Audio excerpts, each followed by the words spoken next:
कांग्रेस के वरिष्ठ नेता पोन्नाला लक्ष्मैया ने इस्तीफा दे दिया है और उन्होंने एआईसीसी अध्यक्ष खड़गे को इस्तीफा भेजकर कहा है कि उन्हें पार्टी में अपमानित किया गया है। पोन्नाला लक्ष्मैया ने इस बात पर दुख जताया कि उन्हें पीसीसी पद से हटा दिया गया है। पोन्नाला ने कहा कि कांग्रेस में बीसी के साथ गलत व्यवहार किया जा रहा है। रेवंत रेड्डी ने उनसे बात करने की बहुत कोशिश करने के बाद भी उन्हें नजरअंदाज किया गया, उनका अपमान किया गया। अपने इस्तीफे के बारे में बात करते हुए पोन्नाला के आंसू छलक पड़े। खबर है कि कांग्रेस छोड़ने वाले पोन्नाला बीआरएस में शामिल होंगे। पोन्नाला ने कहा कि वह पार्टी के सिद्धांतों में विश्वास के साथ कांग्रेस पार्टी में शामिल हुए और 4 दशकों तक पार्टी के लिए अथक प्रयास किया। उन्होंने 4 बार विधायक और 12 साल तक मंत्री के रूप में कार्य किया और उन्होंने दुख व्यक्त किया है कि उन्हें कांग्रेस पार्टी में अपमानित किया गया है। उन्होंने साफ किया है कि पिछले कुछ दिनों से वह हाईकमान से बीसी को टिकट देने की गुहार लगा चुके हैं, लेकिन पार्टी ने उनकी बात पर गौर नहीं किया। 10 दिन पहले उन्होंने दिल्ली आकर एआईसीसी महासचिव के सीओ वेणुगोपाल से मिलने की कोशिश की। उन्होंने खड़गे को समझाया कि अगर किसी वरिष्ठ नेता को पार्टी में ऐसी स्थिति का सामना करना पड़ता है तो उन्हें एक नए कैडर और नेताओं की स्थिति की कल्पना करनी चाहिए। हालांकि जनगांव निर्वाचन क्षेत्र पर उनकी पूरी पकड़ है।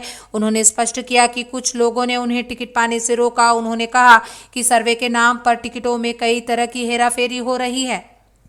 विधानसभा चुनाव का समय नजदीक आते ही बीआरएस पार्टी अपनी आक्रामकता बढ़ाती जा रही है। बीआरएस जिसने पहले ही चुनाव लड़ने के लिए उम्मीदवारों की घोषणा कर दी है, 54 विधानसभा क्षेत्रों के लिए प्रभारी नियुक्त किए गए हैं। मंत्री केटीआर और हरीश राव ने निर्वाचन क्षेत्र के प्रभारियों के साथ एक वर्चुअल बैठक की। उन्होंने उन्हें चुनाव जीतने की दिशा में निर्देशित किया।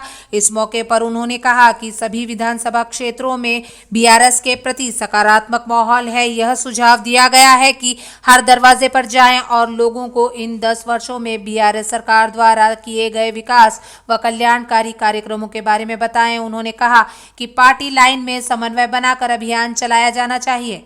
विधायक कालेरू वेंकटेश की मौजूदगी में पोचम्मा बस्ती के 300 युवा बीआरएस में शामिल हुए। विधायक कालेरू वेंकटेश ने कहा कि वह बीआरएस में शामिल हुए क्योंकि वह सीएम केसीआर के नेतृत्व में बीआरएस सरकार के कल्याणकारी विकास और अंबरपेट निर्वाचन क्षेत्र में हो रहे विकास से आकर्षित थे। तेलंगाना विधानसभा चुनाव के मद्देनजर बीआरएस का जुड़ना जारी है। अंबरपेट निर्वाचन क्षेत्र में बीआरएस में भारी वृद्धि हुई है। विधायक कालेरू वेंकटेश के नेतृत्व में नगर सेवक पद्मा वेंकट रेड्डी की उपस्थिति में पोचम्मा बस्ती महावीर एसोसिएशन के 300 युवा बीआरएस में शामिल हुए। इन सभी को स्कार्फ पहनाकर पार्टी में बुलाया गया था। टीपीसीसी चीफ रेवंत रेड्डी को हाई कोर्ट से राहत मिल गई है। हाई कोर्ट ने माय होम रामेश्वर राव की ओर से दायर मानहानि केस को खारिज कर दिया। माय होम रामेश्वर राव ने रेवंत रेड्डी के खिलाफ 90 करोड़ रुपए का मानहानि का मुकदमा दायर किया है। इसी बीच 2014 में रेवंत रेड्डी ने आरोप लगाया कि माई होम संस्था ने सीएम केसीआर की मदद से हाईटेक सिटी इलाके में अनियमितताएं की हैं। रामेश्वर राव ने रेवंत रेड्डी को कानूनी नोटिस भेजकर कहा है कि इन आरोपों के कारण कंपनी की प्रतिष्ठा को नुकसान हुआ है और उन्हें 90 करोड़ रुपए का भुगतान करना होगा। हाई कोर्ट ने इस याचिका पर दलीलें सुनी और आज मामले को निराधार बताते हुए खारिज कर दिया। लेकिन जब ये आरोप लगे तब रेवंत रेड्डी टीडीपी में थे। इसी बीच रेवंत का समूह खुश है कि 2014 के मुकदमे का फैसला आ गया है। मंत्री तलसानी श्रीनिवास यादव ने कहा कि अधिकारियों द्वारा चुनाव नियमों के नाम पर व्यापारियों को परेशान करना ठीक नहीं है। उन्होंने कहा कि चुनाव आयोग के नियमों को लागू करने में कोई बुराई नहीं है, लेकिन नियमों का जिक्र कर अलग अलग समुदाय से व्यापारियों को परेशान करना उचित नहीं है। मंत्री तलसानी ने कहा कि शहर की सोने की कारों के अलावा अधिकारी जिस तरह से विभिन्न राज्यों से यहां आकर बसे लोगों के साथ व्यवहार कर रहे हैं और नियमों के अनुसार व्यापार कर रहे हैं, चुनाव के नियमों से व्यापारी बहुत चिंतित और व्यथित हैं। फिर भी मंत्री श्रीनिवास यादव ने व्यापारियों को बिना परेशानी में डाले काम करने का सुझाव दिया है। सुचित्रा अकादमी ने कुतबुल्लापुर निर्वाचन क्षेत्र के 132 जीडी मेटला डिवीजन के तहत वेनेला गड्ढा तालाब में एक तालाब संरक्षण कार्यक्रम आयोजित किया गया। मुख्य अतिथि के रूप में विधायक केपी विवेकानंद ने भाग लिया। विद्यार्थियों ने तालाबों का संरक्षण कैसे करें विषय पर गीत के रूप में नाटक प्रस्तुत किए। तालाब की देखभाल करना हर किसी की जिम्मेदारी है और तालाब के विकास के लिए सौंदर्यीकरण, संरक्षण और विकास कार्य करने वाले छात्रों को विधायक ने बधाई दी। उन्होंने कहा कि आने वाले दिनों में वेनेला गड्ढा तालाब को टैंक बंड की तर्ज पर रमणीय क्षेत्र बनाया जाएगा। इसी क्रम में सुचित्रा अकादमी के संस्थापक और निदेशक Praveen Raju, principal Deepa Kapoor, BRS party के वरिष्ठ नेता गुंता सिद्धिरामुलु, संपत माधव रेड्डी और अन्य ने भाग लिया। ओयू में एमएलसी मधुसूदन चारी का जन्मदिन समारोह बीआरएस छात्र विंग के प्रदेश महासचिव रमेश गौड़ के नेतृत्व में आयोजित किया गया। आर्ट्स कॉलेज में केक काटा गया और भव्य आयोजन किया गया। इस अवसर पर छात्रों को प्रतियोगी परीक्षा की किताबें वितरित की गई। मधुसूदन चारी ने बीआरएस प्रमुख केसीआर के तहत पार्टी के गठन में महत्वपूर्ण भूमिका निभाई है। उन्होंने कहा कि उन्होंने संघवादी शासन के दौरान तेलंगाना क्षेत्र के भेदभाव के खिलाफ लड़ाई लड़ी। उन्होंने कहा कि तेलंगाना क्षेत्र की बेहतरी के लिए अलग राज्य ही एकमात्र रास्ता था। तमाम कठिनाइयों के बावजूद आंदोलन को आगे बढ़ाया गया। उन्होंने कहा कि उन्होंने भूपालपल्ली विधायक और तेलंगाना के पहले विधायक के रूप में कार्य किया। उन्होंने कहा कि वह केसीआर को नेता मानते हैं और हर जिम्मेदारी निभाते हैं। मधुसूदन चारी को केसीआर का सबसे करीबी और पार्टी का एक अनुशासित नेता माना जाता है।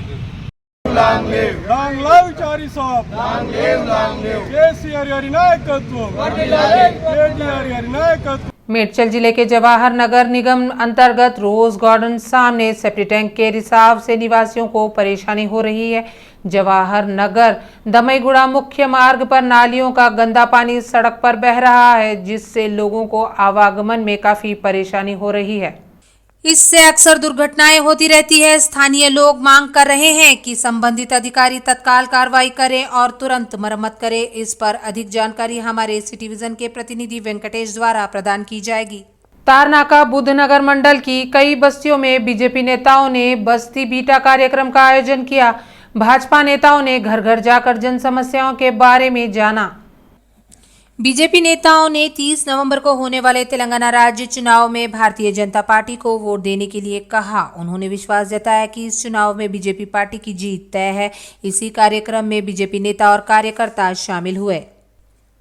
केंद्रीय चुनाव आयोग इस बार तेलंगाना में विधानसभा चुनाव को बहुत ही महत्वाकांक्षी तरीके से ले रहा है। चुनाव संहिता के क्रियान्वयन पर कोई समझौता नहीं होगा। राज्य सरकार ने पुलिस विभाग से लगातार संपर्क में है। निरीक्षण से अच्छा किया जा रहा है। आभूषण और शराब की अनियमितताएं सामने आ रही हैं। हाल ही में एलबी नगर पीएस के तहत चिंतलकुंटा में पुलिस जांच के दौरान 23 लाख रुपए नकद जब्त किए गए। तेलंगाना विधानसभा चुनाव के मद्देनजर पुलिस नियमित जांच कर रही है। एलबी नगर पुलिस स्टेशन के तहत चिंतलकुंटा में पुलिस द्वारा की गई जांच के दौरान बड़ी मात्रा में नकदी जब्त की गई। बिना उचित सबूत के 23 लाख रुपए नकद पुलिस ने जब्त कर लिए। एलबी नगर एसीपी जानकी रेड्डी ने कहा कि अगर कोई बिना सबूत के नकदी लेता है तो उनके खिलाफ मामला दर्ज किया जाएगा। पिछले 3 राउंड में पुलिस ने पैसे, सोना, चांदी, शराब समेत 37 करोड़ से ज्यादा का माल जब्त किया है। इस महीने की 9 तारीख से हो रही जांच में 20 करोड़ से ज्यादा की रकम मिली है। आप समझ सकते हैं कि नोटों के बंडल कैसे घूम रहे हैं। पुलिस ने 86 लाख की शराब भी जब्त की है। पुलिस के अनुमान के मुताबिक तेलंगाना में हवाला के तौर पर बड़ी रकम का चलन जारी है, इसलिए जहां भी संदेह है पुलिस ने बड़े पैमाने पर जांच करने का फैसला किया है। हालांकि ऐसा लगता है कि केंद्रीय चुनाव आयोग ने बार बार कहा है कि निरीक्षण अच्छे से किया जाना चाहिए। ऐसी भी जानकारी है कि वे भारी अनियमितताएं ढूंढना चाहते हैं, इसलिए यह उम्मीद की जा सकती है कि भविष्य में निरीक्षण और अधिक जोरदार होंगे। तेलंगाना चुनाव की पृष्ठभूमि में मादापुर एसओटी पुलिस ने मियापुर वाहन जांच की। मियापुर हफीजपेट पर पुलिस ने एक व्यक्ति के पास 8,63,000 रुपए बरामद किए। जब्त रकम को एसओटी पुलिस ने स्थानीय मियापुर पुलिस को सौंप दिया। घटना पर मियापुर पुलिस ने मामला दर्ज कर जांच शुरू कर दी। हफीजपेट में जनपैक्ट कार्यालय के पास वाहन जांच करते समय 8,63,000 पकड़े गए। प्रशांत नगर मियापुर चित्तकुंटा कृष्णकर रेड्डी पेशे से एक निजी कर्मचारी है। दोपहर 1 बजे एल्विन अपने दोपहिया वाहन से एक्स रोड की ओर जा रहा था। जनपैक्ट में जांच के दौरान उसके पास नकदी से भरा एक बैग मिला। उस बैग की जांच करने पर उसमें से रुपए 8,63,200 मिले। चूंकि उन्होंने लेन देन के संबंध में पर्याप्त सबूत नहीं दिखाए, इसलिए पुलिस ने बिचौलियों की मौजूदगी में नकद जब्त कर ली और इसे आईटी विभाग के अधिकारियों को सौंप दिया। तेलंगाना में चुनाव के मद्देनजर आईटी सर्च से हलचल मची हुई है। आईटी अधिकारी हैदराबाद के कई हिस्सों में तलाशी ले रहे हैं। आईटी अधिकारी अमीरपेट के केएमवी कंस्ट्रक्शन में निरीक्षण कर रहे हैं। कुल 12 इलाकों में तलाशी की जा रही है। केएमवी 2 तेलुगु राज्यों में अपनी परियोजनाएं शुरू कर रहा है। आरोप है कि चुनाव में बांटने के लिए भारी मात्रा में धन इकट्ठा किया गया है। हैदराबाद में आईटी खोज जारी है। आईटी अधिकारियों ने अमीरपेट में केएमवी ग्रुप मुख्यालय में तलाशी ली। आईटी अधिकारी 12 इलाकों में एक साथ तलाशी ले रहे हैं। केएमवी ग्रुप 2 तेलुगु राज्यों में अपनी परियोजनाएं चला रहा है। आईटी अधिकारी टैक्स चोरी और आय से अधिक संपत्ति जमा करने जैसे मुद्दों पर ध्यान केंद्रित कर रहे हैं और कई प्रमुख सबूत इकट्ठा कर रहे हैं। गांजा सप्लाई करने वाले गिरोह ने पुलिस से बचने के लिए एक साहसिक नाटक रचा। राचाकोंडा पुलिस ने 2 सदस्यीय गिरोह को गिरफ्तार किया है, जो अपनी कार में गांजा की आपूर्ति कर रहे थे और उनके सामने पुलिस की टोपी दिखाई दे रही थी। 200 किलो गांजा जब्त किया गया। पुणे युवक संदीप और विशाल आसानी से पैसा कमाने की उम्मीद से उड़ीसा से गांजा खरीदते थे और पुणे ले जाते थे। महाराष्ट्र पुलिस के एक सब इंस्पेक्टर टोल गेटों पर जांच से बचने के लिए कार के डैशबोर्ड पर पुलिस की नकली टोपी दिखाई। सूचना मिलने पर Maheshwaram zone SOT team Choutuppal police के साथ पतंगी चेक पोस्ट पर की गई जांच के दौरान आरोपियों के पास से 200 किलोग्राम गांजे के साथ एक कार और 2 सेलफोन भी जब्त किए गए। बोयिनपल्ली पुलिस स्टेशन इलाके में अप्रिय मामला प्रकाश में आया है। भवानी नगर में आर्थिक तंगी के कारण पिता ने 2 बेटियों के साथ आत्महत्या कर ली। बेटियों को नींद की गोलियां देने के बाद पिता ने भी नींद की गोलियां खाकर आत्महत्या कर ली। पुलिस ने कहा कि श्रीकांतचारी चांदी का कारोबार करता था। इस घटना में तीनों की मौत हो जाने से बोयिनपल्ली में मातम छा गया। ऐसा लगता है कि पारिवारिक कलह के कारण श्रीकांतचारी ने इस घटना को अंजाम दिया। बोयिनपल्ली पुलिस ने मौके पर पहुंचकर मामला दर्ज किया और आत्महत्या के तरीके की जांच की। घटना के संबंध में अभी पूरी जानकारी नहीं मिल पाई है। डबल बेडरूम का घर नहीं मिलने से परेशान होकर दंपति ने प्रगति भवन के सामने आत्महत्या की कोशिश की। 2 दिन पहले हुई यह घटना देर से खुलासा हुआ। कामारेड्डी जिले के निजाम सागर के महेंद्र अपने परिवार के साथ हैदराबाद में रहते हैं। कुछ समय पहले डबल बेडरूम घर के लिए आवेदन किया था। हाल ही में अधिकारियों से फोन आया कि इसे मंजूरी दे दी गई है। इसके बाद महेंद्र अधिकारी के पास गए, लेकिन घर के बारे में उचित जवाब नहीं दिया गया। इससे आहत होकर महेंद्र ने अपनी पत्नी के साथ प्रगति भवन में मिट्टी का तेल डालकर आत्महत्या करने की कोशिश की। सुरक्षा कर्मियों ने इसे देख लिया और उन्हें बचाया। तेलंगाना में विधानसभा चुनाव का बिगुल बज चुका है और राज्य में नवंबर 30 को चुनाव होने जा रहे हैं। तो जाहिर सी बात है कि राजनीतिक पार्टियां अब पूरे जोश खरोश के साथ तैयारी के साथ ही प्रचार में जुट गई हैं, जिससे कि कोई कमी न रह जाए। वहीं हाल ही में आईटी मंत्री केटीआर ने कांग्रेस अध्यक्ष रेवंत रेड्डी को लेकर अहम टिप्पणियां की है। आइए यहां देखते हैं इससे जुड़ी ये रिपोर्ट।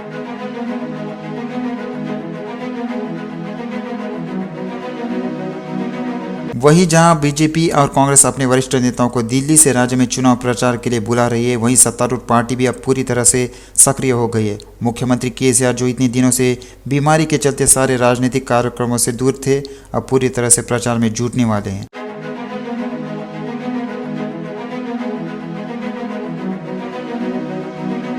राज्य में चुनावी बिगुल के बजते ही सारी राजनीतिक पार्टियों ने अपनी रणनीति के तहत प्रचार शुरू करने के साथ ही इससे जुड़ी सारी तैयारियों पर गंभीरता से ध्यान देना शुरू कर दिया है।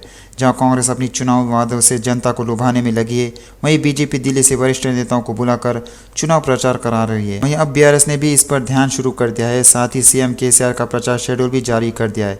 इससे तो यही कहा जा सकता है कि सत्तारूढ़ पार्टी भी अपनी ओर से कोई कमी नहीं रखना चाहती। साथ ही कांग्रेस की 6 गारंटियों के बाद तो बीआरएस और भी सचेत हो गई है कि कहीं लोग उसकी बातों में ना आ जाए। तभी तो आजकल बीआरएस का हर नेता कांग्रेस की आलोचना करते हुए यही कहता है कि उसके वादों पर भरोसा न करे, वे कभी लागू नहीं हो सकते।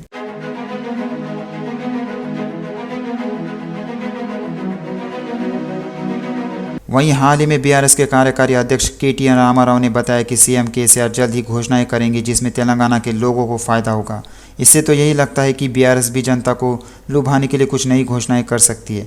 साथ ही कांग्रेस पर कटाक्ष करते हुए के.टी. ने कहा कि अगर सबसे पुरानी पार्टी फिर से सत्ता में आती है तो कांग्रेस शासन के दौरान राज्य में जो गरीबी थी वो वापस आ जाएगी, क्योंकि कांग्रेस के शासन में विकास तो हो ही नहीं सकता। साथ ही अन्य पार्टियां विकास करती है तो वह उससे दिखाई नहीं देता।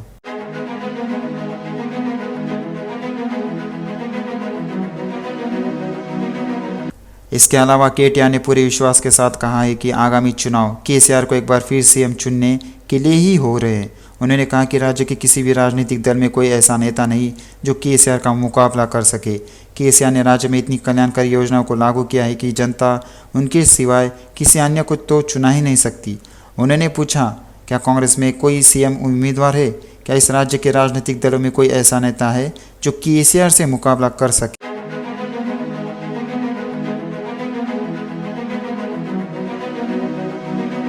हाल ही में घोषित चुनाव तारीखों को ध्यान में रखते हुए ऐसा प्रतीत होता है कि चंद्रशेखर राव हैट्रिक हासिल करने के लिए पूरी तरह से तैयार है।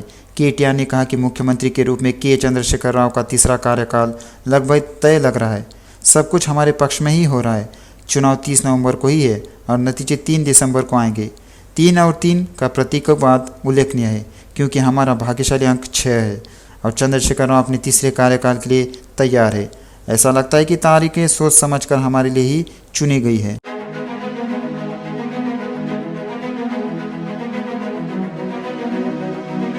कांग्रेस पर कटाक्ष करते हुए के.टी. ने टिप्पणी की कि पार्टी के नेता गंगीरेदुलु सजे हुए बैल की तरह चुनावी मैदान में उतर रहे हैं जो संक्रांति उत्सव के दौरान आमतौर पर देखे जाते।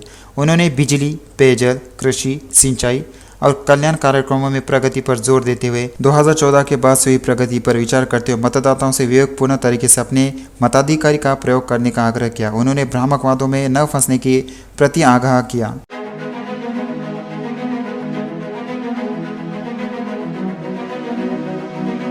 इससे पहले मंत्री ने कहा कि बाघ चंद्रशेखर राव बाहर आएगा और सभी लोमड़ियों जो आज बाहर घूम रही है अपने पिंजरों में छिप जाएंगी। उन्होंने राज्य का विकास करने में विफलता के लिए कांग्रेस और भाजपा की आलोचना की। उन्होंने कहा कि चंद्रशेखर राव विपक्षी दल के नेताओं के गलत कामों की पूरी सूची तैयार कर रहे हैं। उन्होंने कहा, एक बार जब बाघ केसीआर बाहर आ जाएंगे तो सभी लोमड़ियाँ किशन रेड्डी और रेवंत रेड्डी अपने बिलों में चली जाएंगी।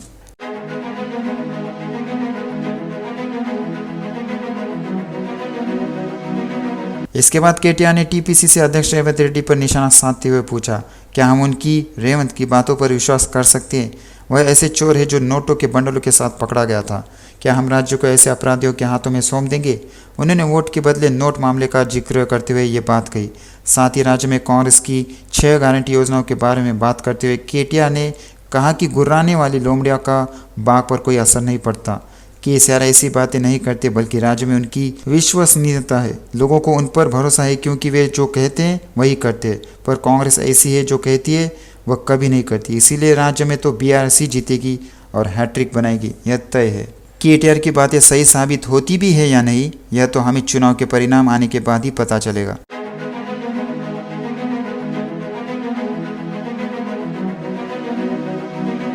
जैसे जैसे चुनाव नजदीक आ रहे हैं वैसे वैसे राजनीतिक माहौल गर्मा रहा है।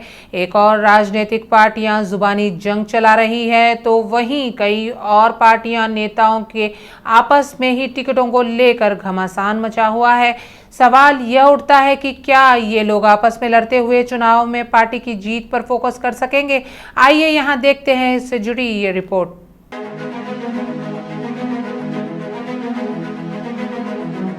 कुछ टिकट पाने के लिए लड़ रहे हैं तो कुछ कोई खास निर्वाचन क्षेत्र के लिए। ऐसे ही कुछ कांग्रेस का भी हाल है, जहां पहले कांग्रेस में अन्य पार्टियों से आए नेताओं को टिकट देने का आरोप लग रहा था, वहीं अब तो कई वरिष्ठ नेता भी आमने सामने आए। चुनाव के टिकट को लेकर कांग्रेस में तो जैसे आग भड़क उठी है। टीपीसीसी अध्यक्ष रेवंत रेड्डी और भुवनगिरी के सांसद कोमटी रेड्डी के बीच एक और विवाद खड़ा हो गया है। वैसे भी देखा जाए तो ये दोनों हमेशा आग और नमक की तरह ही होते हैं, एक दूसरे के विरोध में ही खड़े होते हैं।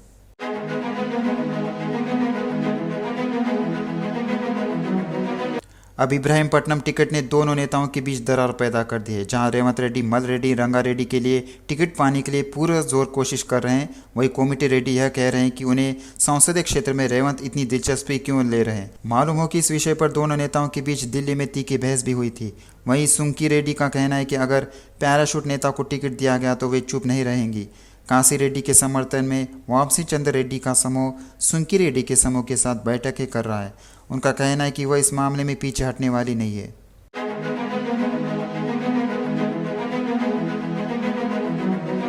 इब्राहीमपट्टनम निर्वाचन क्षेत्र का टिकट कांग्रेस पार्टी में आग की तरह धधक रहा है। दरअसल भुवनगिरी संसद के आधिकारिक क्षेत्र में आने वाले इस पद के लिए कोमटिरेड्डी वेंकट रेड्डी लंबे समय से एक उपयुक्त नेता को लाने की कोशिश कर रहे हैं। इसके तहत लंबे राजनीतिक अनुभव वाले मर्री निरंजन रेड्डी को टिकट देने की कोशिश की जा रही है। पूर्व सांसद निरंजन रेड्डी पहले स्थानीय निकायों से संबंधित विभिन्न पदों पर काम कर चुके हैं।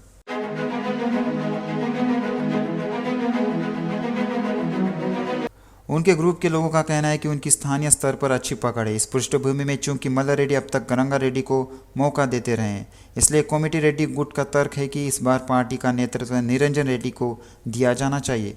मालूम हो कि वे इस संबंध में कुछ उदाहरण अथॉरिटी के सामने रख रहे हैं।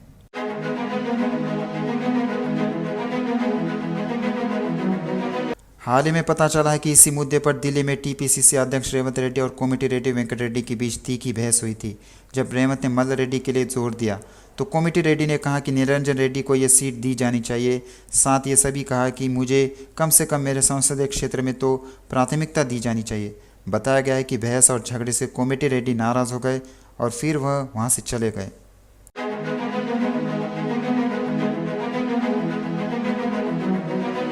इसके बाद उन्होंने इब्राहीमपट्टनम में निरंजन रेड्डी को फ़ोन करके बताया कि टिकट तो उन्हीं को मिलेगा तो प्रचार का काम शुरू कर दो। इसका नतीजा यह है कि एक तरफ मल्ल रेड्डी टिकट के लिए प्रचार कर रहे हैं तो दूसरी तरफ निरंजन रेड्डी भी घूम घूम कर कह रहे हैं कि उन्हें टिकट मिलेगा। इस तरह एक टिकट के दो उम्मीदवार लोगों को दिख रहे हैं और इससे असमंजस की स्थिति पैदा हुई।